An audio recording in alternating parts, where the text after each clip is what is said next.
जय श्री कृष्ण। आज म श्रीमद् भागवत गीताको 140औं दिनमा ध्यान योगको बाँकी भागलाई अगाडि बढाउँदैछु। भगवान भन्नुहुन्छ, बिस्तारै बिस्तारै पूर्ण आत्मविश्वास पूर्वक बुद्धिका माध्यमबाट क्रमशः समाधिमा स्थिर हुनु पर्दछ। अनि यसरी मनलाई आत्मामा स्थिर गर्नु पर्दछ र अरू केही पनि सोच्नु हुँदैन। समुचित आत्मविश्वास तथा बुद्धिको सहायताले यसरी बिस्तारै बिस्तारै इन्द्रियका वृत्तिहरूलाई नियन्त्रणमा ल्याउनु पर्दछ। यसलाई भनिन्छ प्रत्याहार।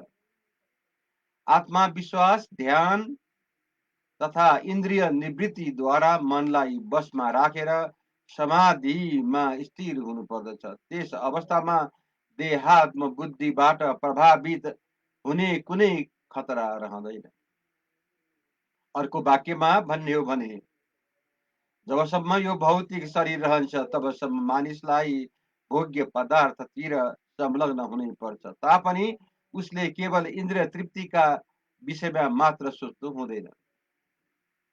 उसले त परमात्माको आनन्द बाहेक अरू कुनै आनन्दको चिन्तन गर्नु हुँदैन।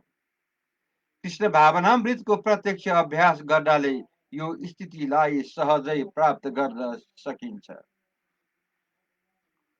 भगवान भन्नुहुन्छ, मन आफ्नो चञ्चल र अस्थिर स्वभावका कारणले जता जता वितरण गर्न पुग्छ त्यसलाई त्यताबाट खिचेर आफ्नो बसमा ल्याउनु पर्छ। मन स्वभावैले चञ्चल र अस्थिर हुन्छ। त्यसैले आत्मा साक्षात्कार गरेको योगीले त्यो चञ्चल मनलाई आफ्नो बसमा ल्याउनु पर्दछ, तर स्वयं मनका बसमा पर्नु हुँदैन। जसले मनलाई इन्द्रिय सहित बसमा राखेको छ त्यसलाई गोस्वामी अर्थात् स्वामी भनिन्छ। तर जो मनको बसमा परेको छ त्यसलाई गोदास अर्थात् इन्द्रियहरूको नोकर भनिन्छ। गोस्वामीलाई इन्द्रिय सुखको स्तर कस्तो हुनुपर्छ भन्ने जानकारी हुन्छ। दिव्य इन्द्रिय सुखका अवस्थामा इन्द्रियहरू भगवान ऋषिकेश अर्थात् इन्द्रियका स्वामी कृष्णकै सेवामा लागिरहेका हुन्छन्। शुद्ध इन्द्रियद्वारा कृष्णको सेवामा लाग्नु नै कृष्ण भावनामृत वा कृष्ण चेतना हो। इन्द्रियहरूलाई पूर्णतया बसमा ल्याउने उपाय पनि यही हो। यो भन्दा पनि अझ ठुलो कुरा त यही नै योगाभ्यासको सर्वोच्च सिद्धि हो। भगवान भन्नुहुन्छ, जुन योगीको मन ममा स्थिर रहेको छ त्यसले निश्चय नै दिव्य सुखको सर्वोच्च स्थिति प्राप्त गर्दछ। त्यो योगी रजोगुण भन्दा माथि उठेको हुन्छ र त्यसले परमात्मा प्रतिसँग रहेको आफ्नो गुणात्मक एकताको बोध पनि गर्दछ। यसरी ऊ आफ्ना पूर्व जन्मका समस्त कर्मफलबाट मुक्त हुन्छ। भौतिक कल्मशबाट मुक्त भएर भगवानको दिव्य सेवाका स्तरमा पुगेको अवस्था नै ब्रह्मभूत अवस्था हो। मद भक्तिम लभते पराम। जबसम्म मानिसको मन भगवानको चरण कमलमा स्थिर हुँदैन तबसम्म ऊ ब्रह्मभूत अवस्थामा रहन सक्दैन। स वै मन कृष्ण पदार बिन्दयो। भगवानको दिव्य प्रेमा भक्तिमा निरन्तर प्रवृत्त रहनु वा कृष्ण भावनामृत रहनु नै यथार्थ रजोगुण तथा भौतिक कल्मशबाट मुक्त हुनु हो।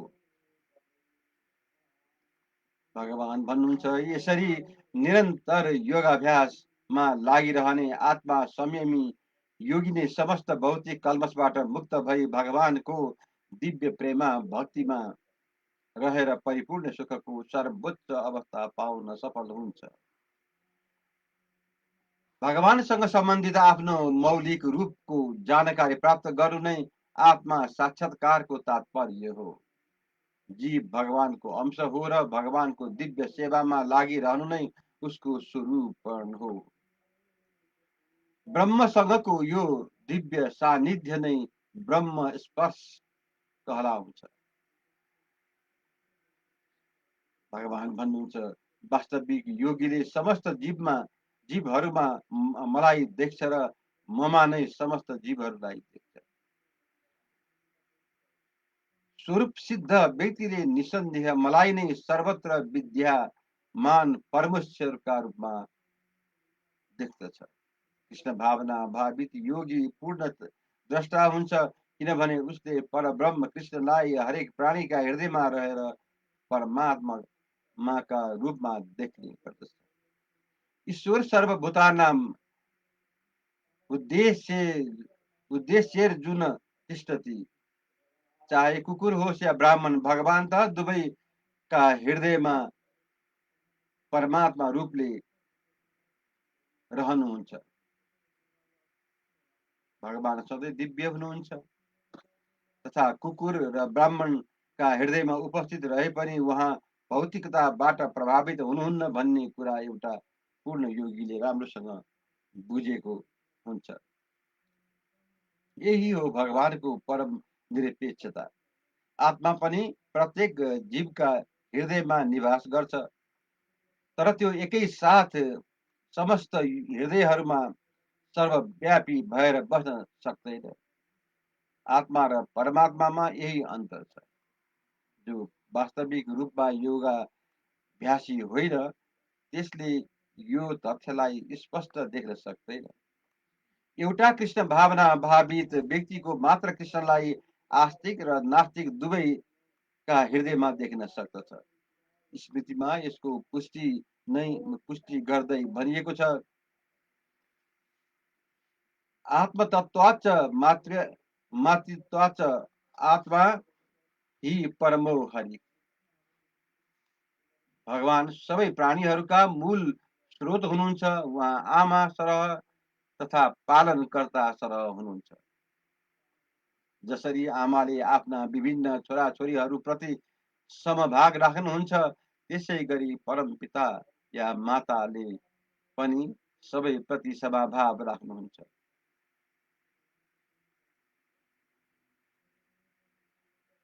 त्यसैले परमात्मा सर्वदा प्रत्येक जीवमा निवास गर्नुहुन्छ भनिएको हो। बाहीहरूबाट पनि प्रत्येक जीव भगवानको शक्ति, भगवत शक्तिमा अडिएको छ। यसको व्याख्या 7औं अध्यायमा गरिनेछ। त्यहाँ भगवानका आध्यात्मिक वा परा अनि भौतिक वा अपरा नाम गरेका दुईवटा मुख्य शक्ति रहेको कुरा बयानमा छ। यो जीव पारा शक्तिको अंश भए पनि अपरा शक्तिद्वारा बद्ध बनाइएको छ। त्यसैले जीव सधैँ भगवानकै शक्ति हो। प्रत्येक जीव कुनै न कुनै रूप भगवानमै अवस्थित छ। योगी समदर्शी हुने हुँदा सबै जीवहरू आफ्नो कर्मफल अनुसार विभिन्न स्थितिमा रहे पनि आखिर ती सबै भगवानका दास हुन् भन्ने कुरा उसले देख्न सक्छ।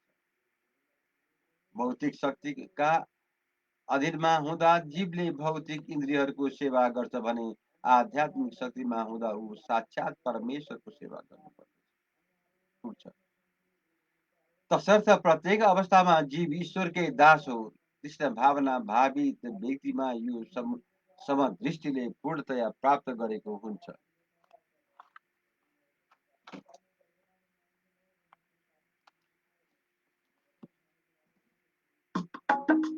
श्री कृष्ण गोविंद हरे मुरारे, हे नाथ नारायण वासुदेव।